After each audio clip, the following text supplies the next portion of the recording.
ஜீவ ஊற்று சேனலுக்கு அன்புடன் அழைக்கிறேன். இன்று பார்த்தீங்கன்னா மத்தேயு 7ஆம் அதிகாரம் 1ஆம் வசனம் பாருங்க. நீங்கள் குற்றவாளிகள் என்று தீர்க்கப்படாதபடிக்கு மற்றவர்களை குற்றவாளிகள் என்று தீர்க்காதிருங்கள். ஏனெனில் நீங்கள் மற்றவர்களை தீர்க்கிற தீர்ப்பின்படியே நீங்களும் தீர்க்கப்படுவீர்கள்.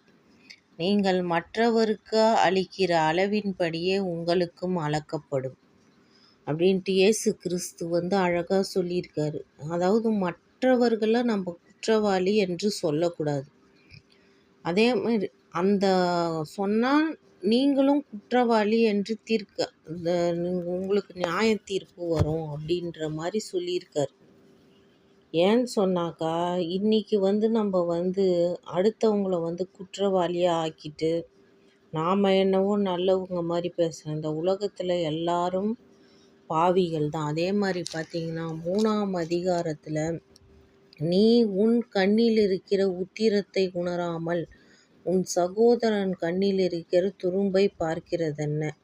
இதோ உன் கண்ணில் உத்திரம் இருக்கையில் உன் சகோதரனை நோக்கி நான் உன் கண்ணில் இருக்கும் துரும்பை எடுத்து போடட்டுமா என்று நீ சொல்லாதெப்படி? மாயக்காரனே, முன்பு உன் கண்ணில் இருக்கிற உத்திரத்தை எடுத்து போடு, பின் உன் சகோதரன் கண்ணில் இருக்கிற துரும்பை எடுத்து போட வகை பார்ப்பாய் அப்படின்னு சொல்லியிருக்காரு பாருங்க. எப்பயுமே ஆண்டவராகிய இயேசு கிறிஸ்து ஒரு சரியான வசனத்தை நம்மளுக்கு கொடுப்பாரு. ஏன்னா இன்றைக்கி நம்ம மற்றவர்களை குறை சொல்பவர்களாக நாம் இருக்கிறோம். நம்ம கண்ணில் இருக்கிற இதுவை பார்க்கணும், உத்திரத்தை பார்க்கணும். ஃபஸ்ட்டு நம்ம எப்படி இருக்கிறோம் அப்படின்றத பார்த்துட்டு தான் அடுத்தவனை குறை சொல்லணும். இப்போ எல்லாம் என்ன பண்ணுவாங்கன்னா அடுத்தவனை ஈஸியாக குறை சொல்லிடுவாங்க. என்னவோ நீதிமான் மாதிரி. இந்த உலகத்தில் யாருமே நீதிமான் கிடையாது.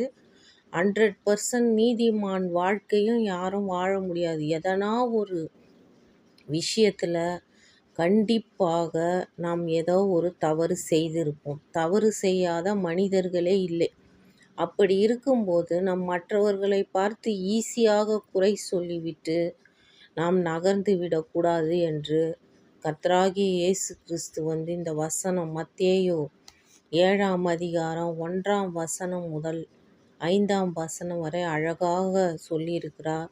நீங்கள் இந்த வசனத்தை பார்த்து ஆராய்ந்து இருதயத்தை அறியும்படியாக ஜெபிக்கிறேன். நாளை வேறொரு இதில் சந்திப்போம். நன்றி, வணக்கம்.